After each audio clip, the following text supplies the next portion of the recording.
students, welcome back in e-learning videos of physics.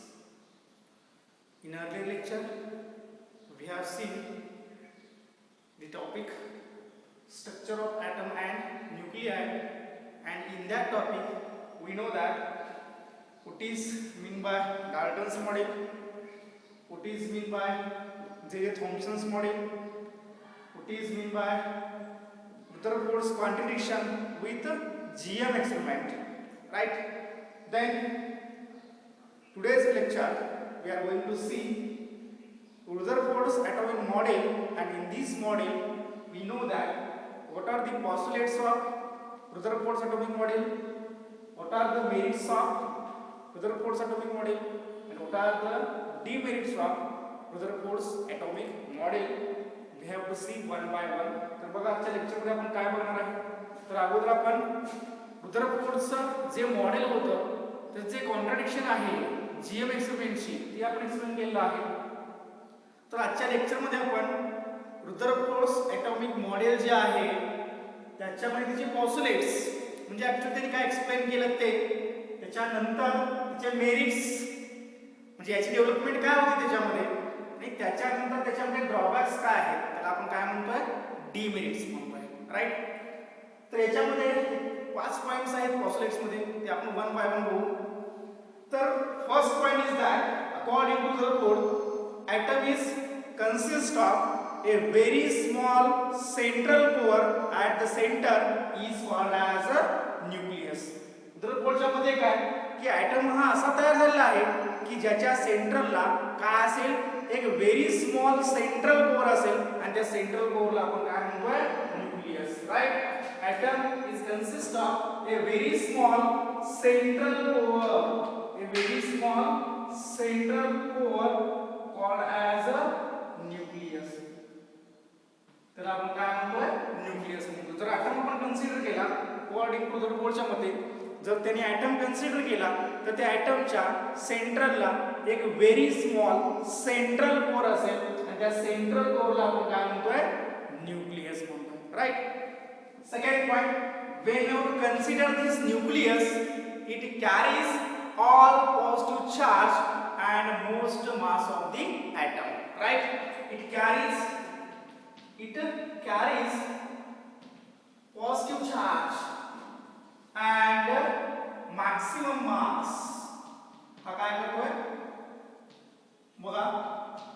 Sir तो nucleus तुम्ही consider केला तर या न्यूक्लियस वरती कुठला चार्ज असणार आहे, पॉझिटिव्ह चार्ज असेल, आणि होल ॲटमचा मास जर आपण कन्सिडर केलं तर होल ॲटमच्या मासच्या मॅक्सिमम मास कुणामध्ये असतं, न्यूक्लियस मध्ये असतं, असं कोण सांगतोय रुदरफोर्ड्स मॉडेल सांगतोय, बरोबर. फर्स्ट पॉइंट काय होता, atom is consist of a very small central core called as nucleus. Second point, the nucleus carries all positive charge and most mass of the atom. किती मास असेल तर 99.9% मास, होल ॲटमच्या 99.9% मास हे कशामध्ये असेल तर न्यूक्लियस मध्ये असेल, आणि रिमेनिंग जे 0.1% मास आहे हे कशाचा असेल, इलेक्ट्रॉनचा असेल, असं कोण सांगतो आहे तर रुदरफोर्डचं ॲटॉमिक मॉडेल सांगत आहे. त्यानंतर third point, when we have to consider the size of atom and size of nucleus, right. The size of nucleus is of the order of 10 raised to minus 14 meter. न्यूक्लियसची size जर आपण consider केली किती असेल 10 raised to minus 14 metre, आणि ॲटमची size जर आपण consider केली असेल तर ती किती असेल 10 raised to minus 9 मीटर. बघा, when you have to consider the size of atom and size of nucleus, the size of nucleus is very small as compared to the size of atom, because the size of nucleus is of the order of 10 raised to minus 14 meter, and the size of atom is of the order of 10 raised to minus 9 meter. And when you compare both, the size of nucleus is very small, means the difference between both is 10 raised to minus 5 meter, means 10 raised to minus 5 times the atom is greater than that of the nucleus. Right? म्हणजे simple आहे. जर तुम्ही ॲटमची size किंवा न्यूक्लियसची size जर consider केली तर न्यूक्लियसची size ही ॲटमच्या size पेक्षा 10⁻⁻⁵ काय असेल, छोटी असेल. आणि याच्यामुळं जो मेजर पोर्शन आहे ॲटमचा, when you have to consider the major portion of atom is empty.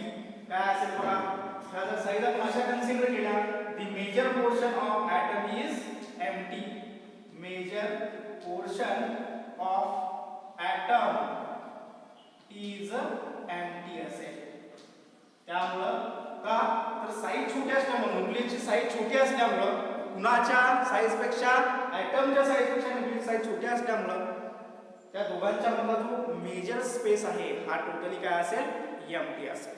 त्यानंतर most important point number 4, we know that when you consider an atom, at the center there is a nucleus and around the nucleus electron is revolves in circular motion.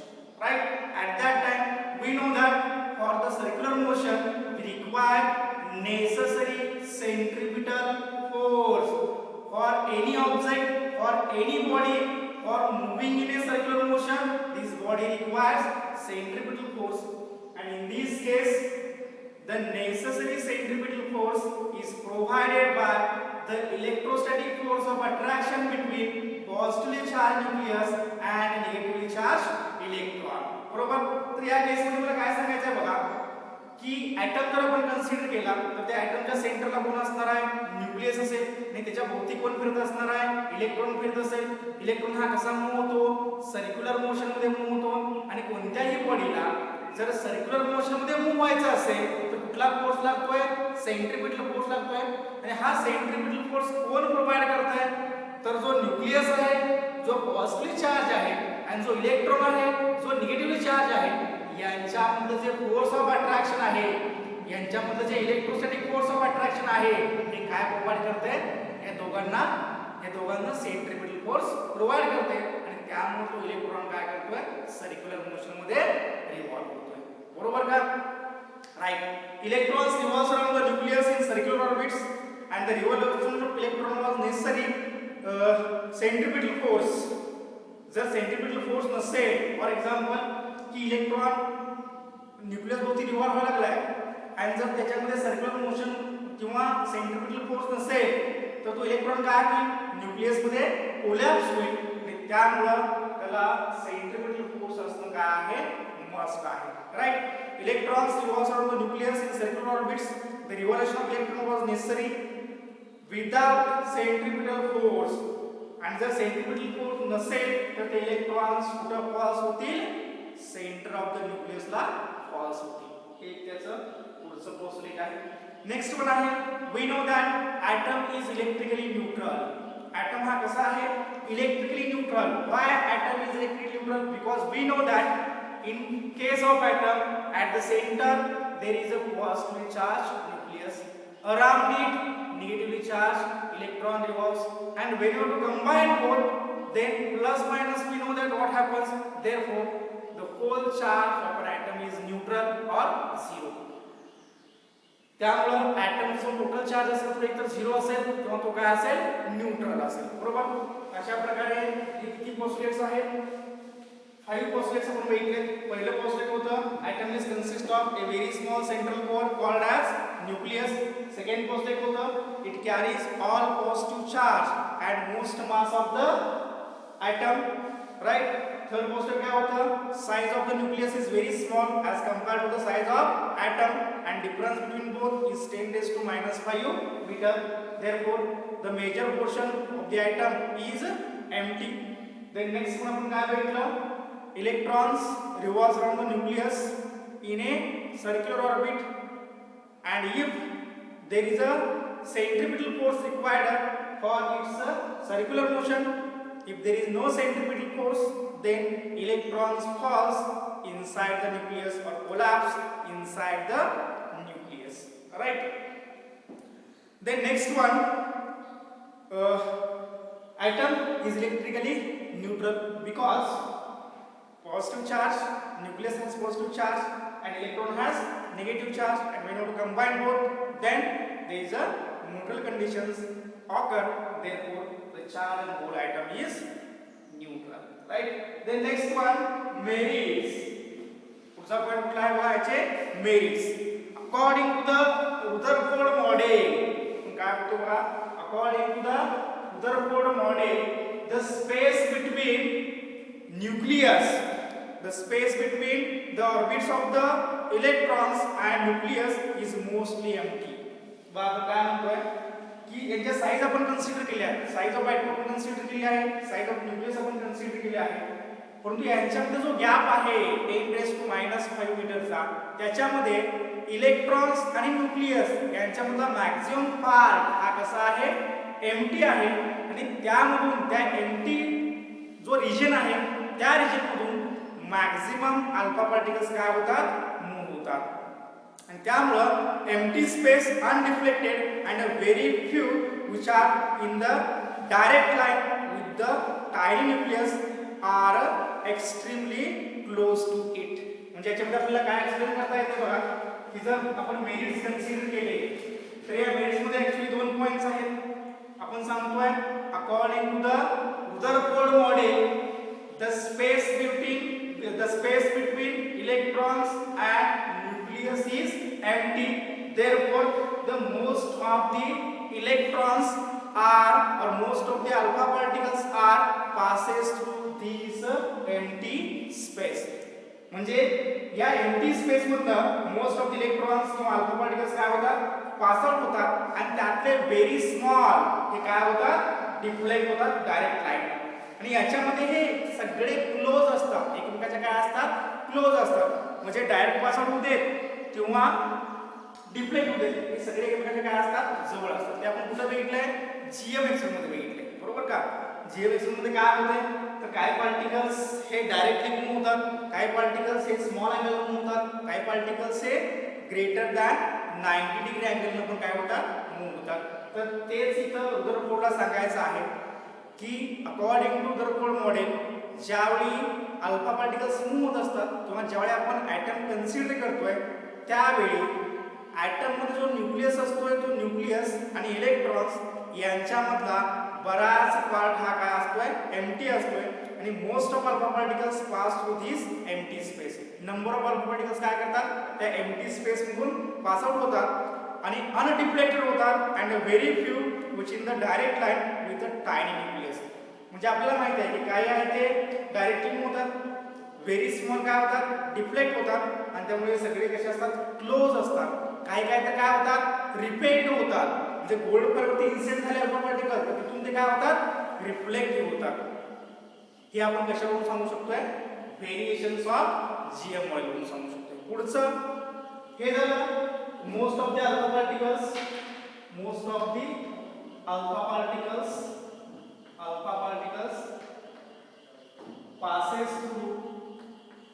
passes through to the empty space. त्याच्यामधून pass होतात, empty space मधून pass होतात, बरोबर का. हे झालं first. म्हणजे हे व्हेरिएशन्स, जे व्हेरिएशन्स आहेत ते व्हेरिएशन्स आपण याच्यामध्ये काय करतोय, स्टडी करतोय. नेक्स्ट वन आहे, इट ऑल्सो एक्सप्लेन्ड, रुदरफोर्डने परत काय एक्सप्लेन केलं, it also explained due to large mass of the nucleus it is not affected by force due to the large mass of nucleus. तर न्यूक्लियसचा मास किती आहे, तर तुम्हाला माहित आहे 99.9%. मास ऑफ द न्यूक्लियस किती आहे, 99.9% मास हे कुणाचा आहे, न्यूक्लियसचा आहे. त्यामुळे हे जे मास आहे ते लार्ज आहे, आणि लार्ज मास असल्यामुळे याच्यावरती आपण कोणताही फोर्स जर अप्लाय केला तर त्याच्यावरती कुठलाही इफेक्ट होत नाही. Only negatively charged electrons are emitted by atoms and not by negatively charged of the particles. Electrons फक्त काय होतात, इमिट होतात, याच्यातून कुठल्याही प्रकारचे पार्टिकल्स इमिट होत नाहीत. परत एकदा बघा की आपण याच्यामध्ये काय सांगू शकतोय, याचे जे मेरिट्स आहेत, मेरिट्स मध्ये जो पहिला पॉइंट आहे बघा, तो according to Rutherford model, the space between the orbits of the electrons and nucleus is mostly empty, hence most alpha particles pass through this empty space, undeflected, and very few which are in the direct line with the tiny nucleus or are extremely close to it get repelled and get deflected through large angles. Thus the model explained the observations from GM's model. आता हे जे explain केलं आहे merits first हे आपण कशावरून घेतलं आहे GM एक्सपेरिमेंटवरून घेतलं आहे. आणि दुसरं जे आहे दुसरं काय सांगतोय की न्यूक्लियसचा मास हे लार्ज आहे आणि त्यामुळे त्याच्यावरती जर आपण फोर्स अप्लाय केला तर त्याचं डिफ्लेक्शन होत नाही किंवा काही इफेक्ट होत नाही. मग याच्यावरून आपण काय सांगू शकतोय only negatively charge electrons are emitted by atoms and not the negatively charge particles. जे दोन्ही आपण कन्सिडर केले तर याच्यातून काय होतंय फक्त ते निगेटिव्हली चार्ज इलेक्ट्रॉन्स आहेत ते इमिट होतात मात्र निगेटिव्ह चार्ज पार्टिकल्स इमिट होत नाही. असे दोन तुम्हाला याच्यामध्ये काय मिळाले आहेत मेरिट मिळाले आहेत. तुम्हाला समजले असतील मेरिट्स. पहिलं मेरिट आपण काय सांगितलं की अकॉर्डिंग टू रुदरफोर्ड मॉडेल बरोबर का त्यांचं जे साईज आहे याच्यामुळं बराचसा स्पेस काय असतो न्यूक्लियस मधला आणि इलेक्ट्रॉन मधला एम्प्टी असतोय त्यामुळं मॅक्झिमम नंबर ऑफ पार्टिकल्स काय होतात त्यातून पास आउट होतात. त्यानंतर जे अनडिफ्लेक्टेड टायनी पार्टिकल्स आहेत किंवा जे रिपेल्ड होतात हे व्हेरी स्मॉल असतात आणि ते स्मॉल अँगलने काय होतात डिफ्लेक्ट होतात. त्यामुळेच आपण पुढला एक मेरिट कन्सिडर केला की जर न्यूक्लियस तुम्ही कन्सिडर केला तर न्यूक्लियसचा मास हे व्हेरी लार्ज आहे आणि त्याच्यावरती तुम्ही कोणताही फोर्स अप्लाय केला तर त्या फोर्सचा त्याच्यावरती काही इफेक्ट होत नाही आणि त्यामुळं आपण यातून रिझल्ट काय काढू शकतोय तर ॲटममधनं जे इमिट होतात ते निगेटिव्ह चार्ज इलेक्ट्रॉन्स असतात तर निगेटिव्ह चार्ज पार्टिकल्स म्हणून काय होत नाहीत इमिट होत नाही. हे कोण सांगतोय रुदरफोर्डचं मॉडेल सांगतोय. आणि त्याच्यानंतर आपण पाहणार आहे याचे डिमेरिट्स काय आहेत. तर पहिली कंडिशन अशी आहे की इन जनरल सांगायचं आहे जुन्या सिलेबसमध्ये पण हे होतं नवीन सिलेबसमध्ये पण हे आहे परंतु आपण दोन्हीचं कॉम्बिनेशन करून घेतलंय की जे आपल्याला व्यवस्थित समजेल कारण समजणं महत्त्वाचं आहे. जे डिमेरिट्स आहेत हे एकूण असण्यापेक्षा आपल्याला सगळे समजणे महत्त्वाचे आहे बरोबर का. त्यातलं पहिलं आहे it could not explain the stability and atomic structure and hydrogen line spectrum कुड not be explained. It could not explain atomic structure and hydrogen line spectrum. याला काय एक्सप्लेन करता आलं नाही. हे जो रुदरफोर्डचं मॉडेल आहे या रुदरफोर्डच्या मॉडेलमध्ये hydrogen line spectrum and atomic structure हे काय करता आलेलं नाही मोस्टली एक्सप्लेन करता आलेलं नाही. बरोबर आहे का बरोबर. तर याच्यामध्ये मोस्टली दोन कंडिशन्स आहेत. आपल्याला माहित आहे की जे मॉडेल्स तुम्ही कन्सिडर केले आहे रुदरफोर्डचं मॉडेल या रुदरफोर्डच्या मॉडेलमध्ये आपण सध्या काय बघतोय डिमेरिट्स आणि या डिमेरिट्स मध्ये पहिला पॉइंट आहे Rutherford could not explain the atomic structure and hydrogen line spectrum right. आता त्याच्यामध्ये दुसरं काय असेल बघा we know that when we consider atom at the center there is a nucleus and around it electron is revolves but electron revolves in circular motion. Therefore we know that when electrons revolves in the circular motion at that motion is considered as a accelerated motion and when electron is in accelerated motion at that time it radiates energy continuously according to electromagnetic theory. बघा जर आपण according to electromagnetic theory जर consider केलं तर ज्यावेळी एखादा electron हा nucleus भोवती रिव्हॉल्व होत असतोय त्यावेळी त्याची जी मोशन असते ती मोशन कोणती असते ॲक्सेलरेटेड मोशन असते आणि त्यामुळं जर कोणत्याही एखाद्या इलेक्ट्रॉनची मोशन ही ॲक्सेलरेटेड मोशन असेल तर प्रत्येक रिव्हॉल्युशनच्या वेळी तो काय करतोय एनर्जी रॅडिएट करतोय. And the energy of accelerated electron should be continuously decreased and follow inward spiral path. For example, बघा कसं असेल पहिला आपण याचं एक्सप्लेनेशन देऊ शकतोय म्हणजे कसं असेल बघा की पहिला पॉइंट आपण सांगितलंय की इट कुड नॉट एक्सप्लेन जो रुदरफोर्ड आहे त्याला काय एक्सप्लेन करता आलं नाही ॲटॉमिक स्ट्रक्चर आणि हायड्रोजन लाईन स्पेक्ट्रम एक्सप्लेन करता आलं नाही बरोबर. दुसरं त्याने असं सांगितलं आहे की जो इलेक्ट्रॉन आहे हा सर्क्युलर मोशन मध्ये रिव्हॉल्व होतोय त्यावेळी त्याची जी मोशन आहे ती कुठली असेल ॲक्सेलरेटेड मोशन असेल आणि कोणताही पार्टिकल किंवा कोणताही इलेक्ट्रॉन जर ऍक्सेलरेटिंग मोशन मध्ये असेल तर तो काय करतोय एनर्जी रेडिएट करतोय आणि मग एनर्जी रेडिएट केली तर कसं होईल बघा की समजा हा पहिला इलेक्ट्रॉनचा पार्ट आहे बरोबर इथे इलेक्ट्रॉन आहे परंतु या मोशन वेळी जर त्याने एनर्जी रेडिएट केली तर हा इलेक्ट्रॉन काय करेल स्लोली स्लोली स्लोली याची एनर्जी काय होत जाईल डिक्रीज होत जाईल आणि हा काय करेल इनवर्ड स्पायरल पाथ फॉलो करेल आणि मग कुठं कोलॅप्स होईल न्यूक्लियस मध्ये कोलॅप्स होईल त्यामुळे हे जे स्ट्रक्चर आहे हे जे कॉन्स्टंट स्ट्रक्चर आहे इलेक्ट्रॉनचं हे मात्र मदर कोडला एक्सप्लेन करता आलेलं नाही बरोबर का मग हे electrons revolve on the nucleus without falling into it this Rutherford's model of atom could not explain the stability of the atom याच्यावरून ॲटम मध्ये इलेक्ट्रॉन हे स्टेबल असतात किंवा ॲटम हा स्टेबल असतोय हे मात्र रुदरफोर्डला एक्सप्लेन करता आलेलं नाही हा त्याचा दुसरा डिमेरिट असेल पहिला डिमेरिट काय बघा पहिला ड्रॉबॅक काय आहे it could not explain atomic structure and hydrogen line spectrum दुसरा ड्रॉबॅक काय could not explain the stability of atom आता मी तुम्हाला एक्सप्लेन केलं की इलेक्ट्रॉन काय होतोय रिव्हॉल्व होतोय ऍक्सेलरेटेड मोशन असते इलेक्ट्रोमॅग्नेटिक थिअरीनुसार मग प्रत्येक वेळी एनर्जी काय होते रेडिएट होते आणि एनर्जी कमी कमी कमी होत गेल्यामुळे इलेक्ट्रॉन काय करतोय इनवर्ड स्पायरल पाथ फॉलो करतोय आणि फायनली तो काय होतोय त्याच्यामध्ये कोलॅप्स होतोय आणि असं होत असेल तर ॲटम स्टेबल असणार नाही म्हणजेच काय तर stability of atom could not explained by the scientist Rutherford and last one and third demerit is that last one and third आपण काय बघतोय डिमेरिट बघतोय व्हेन इलेक्ट्रॉन समजा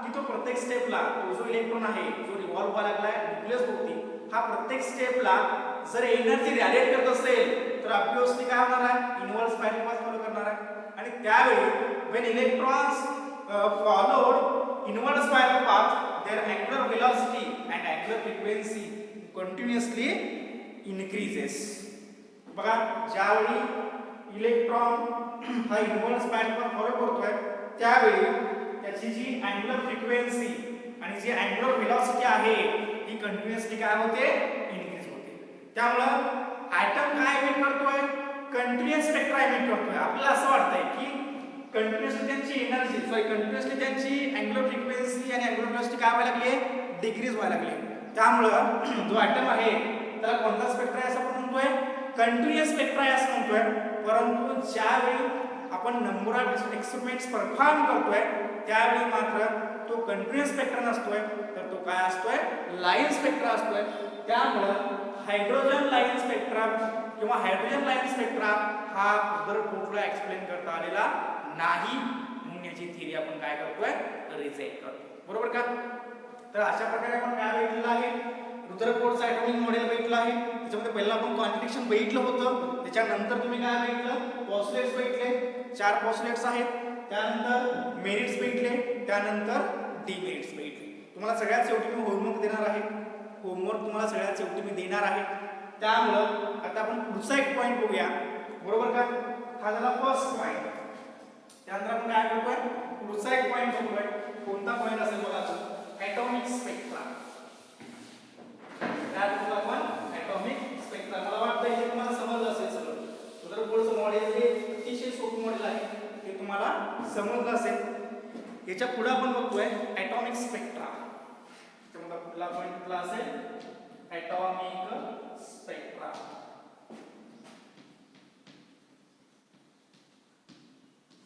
बघा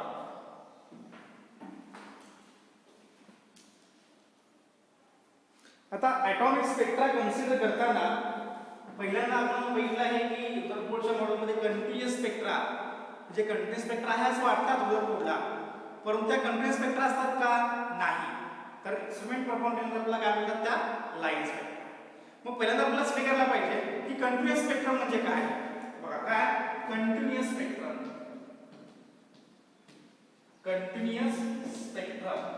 म्हणजे काय तुम्हाला काय माहिती आहे स्पेक्ट्रा आणि स्पेक्ट्रम मध्ये तुम्हाला माहिती आहे what is mean by spectra what is mean by spectrum when you consider this हे जर आपण कन्सिडर केलं तुम्हाला माहिती आहे this is a white light ही काय आहे व्हाईट लाईट आहे आणि आपल्याला माहिती आहे white light is consist of हे 7 different wavelengths we know that in refraction of light, or in wave optics, when you want to consider a white light, this white light is consist of 7 different wavelengths, and when this white light is incident on one side of the prism, then refraction of light is takes place, and other side we have to get 7 different colors. Why we have to get 7 different colors?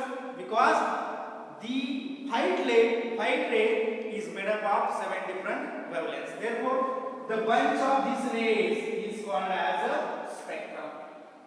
And when you consider single ray, it is called as a spectrum. जर bunch आपण consider केला तर त्याला आपण spectrum म्हणतोय, आणि जर single आपण consider केलं तर त्याला आपण काय म्हणतोय? Spectrum. बरोबर का? Spectrum आणि spectrum मध्ये फरक समजला असेल.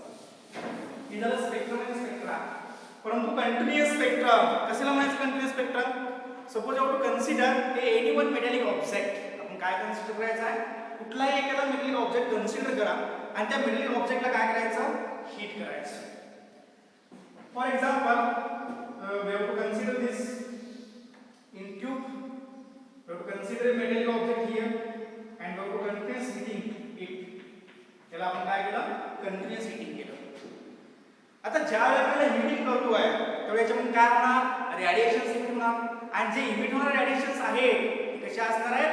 डिफरंट वेव्हलेंथचे असतील. आणि असे रेडिएशन्स ज्यावेळी आपण प्रिझमच्या एका साइडवरून दुसऱ्या साइडला पास आउट करतोय त्यावेळी आपल्याला काय मिळतोय? कंटिन्यूअस स्पेक्ट्रम पाहायला मिळतो. बघा, we have to consider a metallic object, and when this metallic object is heated, at that time it emits radiations of different wavelengths, and when these radiations are passes through a prism, then you have to get the continuous spectrum. त्यावेळी तुम्हाला काय मिळतो? Continuous spectrum मिळतो. बघा, simple मध्ये काय आहे? एक मेटॅलिक ऑब्जेक्ट कन्सिडर करायचा, त्याला कंटिन्यूअसली हीटिंग करायचं, हाय हीटिंग करायचं, त्यामुळं त्यातून काय मिळत होतात? डिफरंट वेव्हलेंथ असलेले रेडिएशन्स मिळत होतात, आणि मग ते रेडिएशन्स कुठं पास आउट करायचे? प्रिझमच्या एका साइडवरून पास आउट करायचे, तर दुसऱ्या साइडला तुम्हाला काय मिळतोय? कंटिन्यूअस स्पेक्ट्रम मिळतो. हे झालं कंटिन्यूअस स्पेक्ट्रम. आता जे हायड्रोजन स्पेक्ट्रम आहे ते आपल्याला काय करायचं आहे? डिटेल मध्ये स्टडी करायचं आहे. काय म्हणूया आपण? Hydrogen spectrum in detail. काय म्हणतो बघा? Hydrogen spectrum, hydrogen spectrum, hydrogen spectrum in detail. काय म्हणतो आपण? Hydrogen spectrum in detail. काय म्हणतो बघा आपण? हायड्रोजन स्पेक्ट्रम बघतोय, डिटेल मध्ये बघतोय, आणि आपल्याला ते बघायचं. आता याच्यामध्ये पण सिंपल आहे. We have to consider a hydrogen gas. For example, we have to consider one glass tube और tube. Inside the tube, we have to consider a hydrogen gas. बघा, आपण काय कन्सिडर केलं आहे? हायड्रोजन गॅस कन्सिडर करायचा. Inside the glass tube मध्ये hydrogen gas घ्यायचा, आणि त्या हायड्रोजन गॅसला काय करायचं? हीट करायचं हाय टेम्परेचरला. बरोबर का? We have to consider a hydrogen gas. This hydrogen gas is heated inside a glass tube with high temperature. Then it emits radiation of few selected wavelengths in a visible region. बघा, simple आहे. Hydrogen spectrum मध्ये आपण detail मध्ये बघायला लागलो hydrogen spectrum. तर याच्यामध्ये काय करायचं?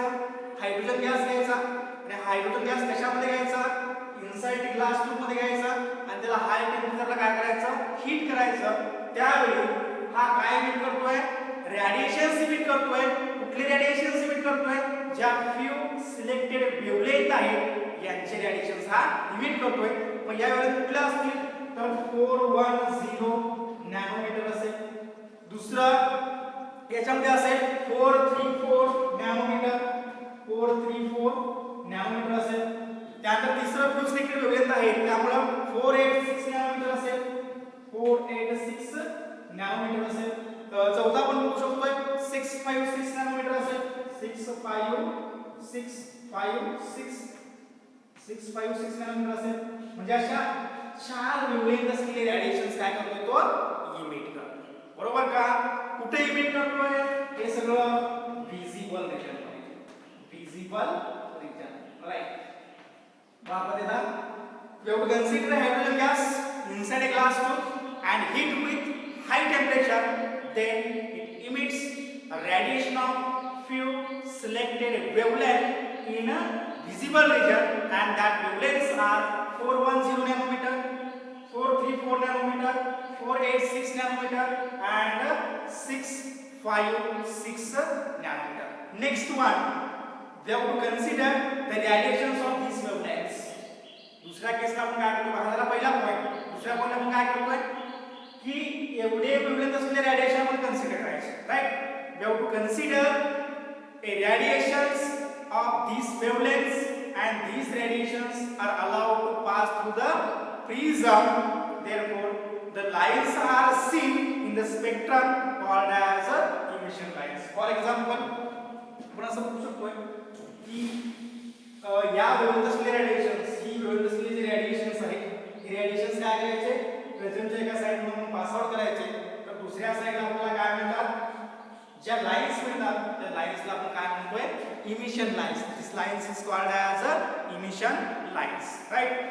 It also emits the radiation of specific wavelengths. बघा, ज्यावेळी आपण कन्सिडर करतोय की या वेव्हलेंथचे रेडिएशन ज्यावेळी तुम्ही काय करताय, प्रिझम मधून पास आउट करताय, त्यावेळी तुम्हाला काय मिळतात, स्पेक्ट्रल लाईन मिळतात, आणि त्या स्पेक्ट्रल लाईन आपण काय म्हणतोय, इमिशन लाइन्स म्हणतोय, बरोबर का. किंवा या हे वेव्हलेंथचे रेडिएशन जर आपण पास आउट केले तर आपल्याला कुठे आढळतात, हे यूव्ही रिजन मध्ये आढळतात, आयआर रिजन मध्ये आढळतात, ज्यांच्या वेव्हलेंथ काय असतात, लॉंगर वेव्हलेंथ असतात, बरोबर. हा दुसरा पॉइंट. तिसरा पॉइंट, या ज्या स्पेक्ट्रल लाइन्स आहेत ह्या आपण काय करू शकतोय, ग्रुप मध्ये डिवाइड करू शकतोय, आणि त्याला आपण काय म्हणतोय, सेरीज. समजा 7-8 तुम्हाला काय मिळाल्या, स्पेक्ट्रल लाइन मिळाल्या किंवा इमिशन लाइन मिळाल्या, किंवा नंबर ऑफ इमिशन लाइन तुम्हाला मिळाल्या. समजा नंबर ऑफ इमिशन लाइन तुम्हाला काय मिळाले आहेत, मिळालेल्या आहेत, right. these are the number of emission lines. We have to divide these emission lines into groups. या ज्या इमिशन लाइन्स आहेत या कशामध्ये डिवाइड करायच्या, ग्रुप मध्ये डिवाइड करायच्या, आणि त्या ग्रुपला आपण काय म्हणू शकतोय, सेरीज, आणि त्याला नाव द्यायचं. जो सायंटिस्ट हा ग्रुप एक्सप्लेन करेल त्याचं नाव त्या सेरीजला द्यायचं, बरोबर. फॉर एक्झाम्पल, हे जर लायमनने एक्सप्लेन केलं असेल तर त्याला लायमन सेरीज म्हणायचं, जर ते बाल्मरने एक्सप्लेन केलं असेल तर त्याला बाल्मर सेरीज म्हणायचं, जर ते पाश्चन एक्सप्लेन केलं असेल तर त्याला पाश्चन सेरीज म्हणायचं, जर ते ब्रॅकेट एक्सप्लेन केलं असेल तर त्याला ब्रॅकेट सेरीज म्हणायचं, जर ते पिफॉन्ट एक्सप्लेन केलं असेल तर त्याला काय म्हणायचं, पिफॉन्ट सेरीज म्हणायचं. म्हणजेच काय की ज्या इमिशन लाइन्स तुम्हाला मिळतात, ज्यावेळी तुम्ही सिलेक्टेड वेव्हलेंथ असलेले रेडिएशन हे प्रिझमच्या एका साइडमधून पास आउट करतात, तर दुसऱ्या साइडला तुम्हाला काय मिळतात, स्पेक्ट्रल लाइन्स मिळतात, त्यांना आपण इमिशन लाइन्स म्हणतोय. त्या इमिशन लाइन्सला काय करायचं, ग्रुप मध्ये डिवाइड करायचं. जर त्याला ग्रुप मध्ये आपण डिवाइड केलं तर त्याला आपण काय म्हणतोय, सेरीज म्हणतोय. आणि त्या सेरीजला जर आपण नाव दिलं सायंटिस्टचं तर त्याला आपण काय म्हणतोय, मग लायमन सेरीज, बाल्मर सेरीज असं म्हणू शकतो, राइट. आता ह्या ज्या सेरीज आहेत, this series are starting from shorter wavelength and going to large wavelength. म्हणजे शॉर्टर वेव्हलेंथ स्टार्ट करायचं आणि लार्ज वेव्हलेंथ आपण काय होतंय, एंड होतं. म्हणजे स्टार्ट करताना आपण काय करायचं, शॉर्टर वेव्हलेंथ पासून स्टार्ट करायचं. फॉर एक्झाम्पल, पहिल्यांदा काय असेल, लायमन सीरीज असेल ज्याची वेव्हलेंथ शॉर्ट आहे. मॅक्सिमम काय असणार आहे, फ्रीक्वेंट सीरीज असेल ज्याची वेव्हलेंथ काय असणार आहे, लार्ज असेल, बरोबर. म्हणजे आपण अरेंजमेंट करायची, पहिल्यांदा लायमन सीरीज, मग बाल्मर, मग पाश्चन, मग ब्रॅकेट, मग पिफॉन्ट, कारण त्यांच्या वेव्हलेंथ काय जास्त आहे, लायमनची वेव्हलेंथ काय आहे, कमी आहे. अशा प्रकारे शॉर्टर टू ग्रेटर वेव्हलेंथची काय करायची, अरेंजमेंट करायची.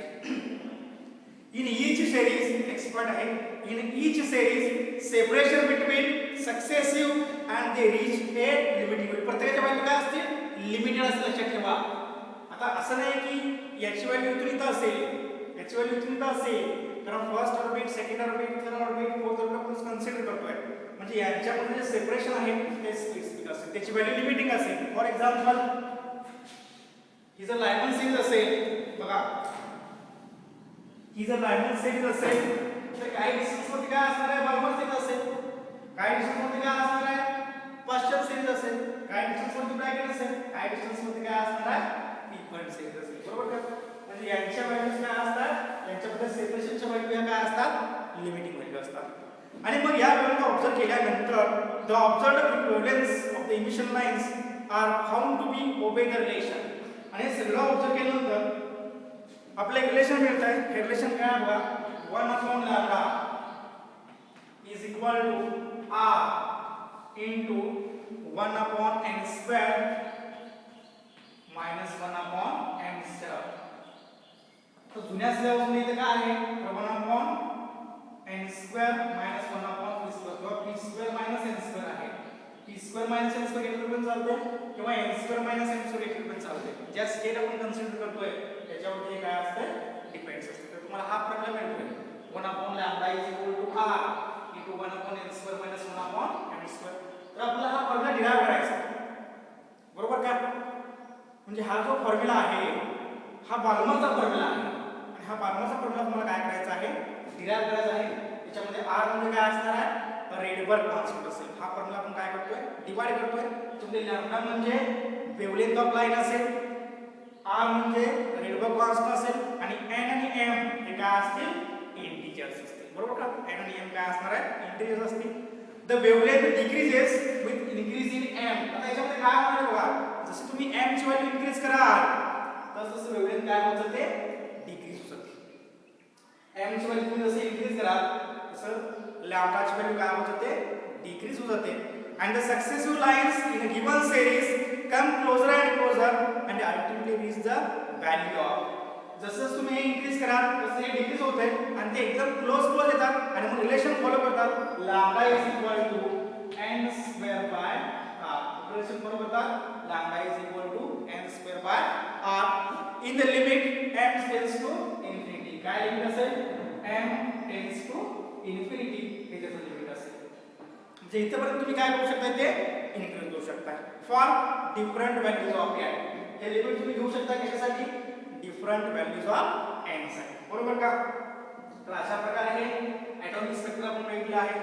ॲटॉमिक स्पेक्ट्रम बघताना आपण स्टार्टिंगला काय बघितलं बघा, तर कंटिन्युअस स्पेक्ट्रम म्हणजे काय बघितलं. त्यानंतर हायड्रोजन गॅस कन्सिडर केला, त्याला आपण हीट केलं, मग आपल्याला सिलेक्टेड होऊन असलेले रेडिएशन मिळाले. त्या रेडिएशन आपण कशामधून पास आउट केलं, प्रिझम मधून पास आउट केलं आणि मग आपल्याला काय मिळाला, स्पेक्ट्रम मिळाला, बरोबर का. त्याच्यानंतर आपण काय केलं, याच्यामध्ये ते वेव्हलेंथ असलेले रेडिएशन्स परत काय केले, इमिशन लाईन्स मध्ये कन्वर्ट केली आणि परत मध्ये यूव्ही मध्ये येतात, त्यानंतर आयआर मध्ये येतात. परत त्यांना आपण डिवाइड केलं ग्रुप्स मध्ये आणि त्यांना सेरीज म्हटलं, त्याला नाव दिलं आपण सायंटिस्टचं. आणि मग याच्यामध्ये त्याची आपण अरेंजमेंट केली शॉर्टर टू लार्जर वेव्हलेंथ. त्याच्यामध्ये डिस्टन्स हे लिमिटिंग व्हॅल्यू पर्यंत असतं आणि मग तुम्हाला हा फॉर्म्युला मिळाला. त्याच्यानंतर m ची व्हॅल्यू जसं इनक्रीज करू तसं लॅम्बडाची व्हॅल्यू काय होते, डिक्रीज होते. आणि त्याच्यावर आपल्याला एक फॉर्म्युला माहित आहे, lambda is equal to n² by r with limiting value m tends to infinity when we have to consider the different values of n. तर बघा अशा प्रकारे दोन पॉइंट्स आपण काय केले आहे, आज शिकलो आहे. तर याच्यामध्ये एक होतं जरकोर्स ॲटॉमिक मॉडेल आणि दुसरं काय होतं, दुसरा शिकलेला पॉइंट आपण काय होता, तर जरकोर्स ॲटॉमिक मॉडेल आणि दुसरा पॉइंट कुठला होता, ॲटॉमिक स्पेक्ट्रा. त्याच्यामध्ये तुम्हाला होमवर्क काय असेल बघा, तर आपण तुम्हाला होमवर्क देतोय आणि हा होमवर्क स्ट्रिक्टली चेक केला जाईल, लक्षात ठेवा. सगळे लेक्चर झाल्यानंतर 2 तासामध्ये हा होमवर्क तुमचा तयार असायला पाहिजे. तर पहिल्यापासून होमवर्क देतोय. क्वेश्चन नंबर 1 असेल, एक्सप्लेन जे थॉमसन्स मॉडेल. एक्सप्लेन काय असणार होमवर्क, एक्सप्लेन जे थॉमसन्स मॉडेल. एक्सप्लेन जे थॉमसन्स मॉडेल. क्वेश्चन नंबर 2 असेल, explain Rutherford's atomic model. Rutherford's atomic model. Explain Rutherford's atomic model. Third असेल, explain atomic spectra. Explain atomic spectra. Explain atomic spectra. हे जर 3 questions आहेत, हे 3 question तुम्हाला आपल्याला दिसतात, तर हा तुमचा काय असेल, होमवर्क असेल. याच्यानंतर मी लगेच काय करतोय, तर ज्या नोट्स आहेत आता 2 लेक्चरच्या त्या लगेच मी तुम्हाला काय करतोय, सेंड करतोय आता, बरोबर का. त्यामुळे काही शंका असतील तर तुम्ही फ्रिक्वेंटली विचारू शकताय. काही शंका असू दे, कुठल्याही पॉईंट बद्दल असू दे, तुम्ही मला विचारू शकताय, बरोबर का. आणि ज्यांच्या शंका आहेत त्यांनी ते क्लिअर करून घ्या लवकरात लवकर, कारण का एक्झाम जवळ आलेली आहे. त्यामुळे तुम्हाला अभ्यास हा करावा लागेल. शंका मनात ठेवून जर तुम्ही राहिला आता कधीच सॉल्व्ह होणार नाही. त्या रिस्पेक्टिव्ह टीचरांना विचारून घ्या, सॉल्व्ह करून घ्या आणि अभ्यासाला लागा. ओके.